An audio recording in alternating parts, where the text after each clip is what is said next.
ရှင်ဒီနေ့လူစီနဲ့ချယ်ရီကတော့ခရီးလေးတွေကိုရောင်းပေးဆောင်ဖြစ်ပါတယ်ဈေးစားစားရှိပါတယ်ဗောနော်တန်လေးကလည်းကြီးပြပါဒီအကြီးကြီးတော့300ပါဒီဟာလေးတွေကတော့50ပဲရှိဒီအကြီးတာ300ပါ900ဘူးဆိုရဲလို့ဒီလိုကလက်ဆောင်မှုရခဲ့ပြီးလို့ထောင်မိုးလက်ဆောင်မှုပြပါတယ်နောက်တော့ခုတက်တက်စတာလေးပြပါတယ်ဒါပေမဲ့သူကပေါ့နော်ကောက်ခွန်းရဆိုရင်ဟိုခယူး surprise ဘုံလေးနိုင်ခုရှိပါတယ်နိုင်ချင်တဲ့ဆိုရင်တော့ကောက်ခွန်းနဲ့ပြရတာကောက်ခွန်းကကောက်ခွန်းအစ်ပါရာရီကောက်ခွန်းမှာပြီးတော့မကူပိတ်တော့ဆိုင်မှာဟုတ်ပါတယ်ဒီလေးလာကြည့်ပါလေဒီမှာပေါ့နော်ဒီကတော့ခရီးလေးပါခရီးရစီဆောင်းထားပါတယ်ဟုတ်ပါတယ်โอเค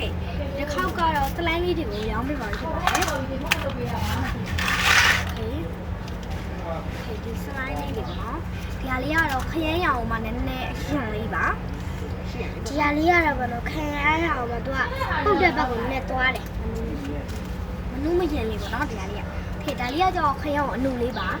ဒါလေးကအမဲလေးပေါ့နော်ဒါလေးကတော့လုံးဝအပန်းလေးပါအလုံးမဲ့တက်တာပါကိုလေးလိုက်လေးပေးပြီးတော့ဒီဟာလေးကထုံးနေရနော်ပြီးတော့ကြတော့လေဗီဒီယိုလေးစုံလာကြည့်ပါဦးနော်စုံလာကြည့်ပြတဲ့တူတူရိုက်တယ်ပါရှင်ဒီမှာတက်တာပါ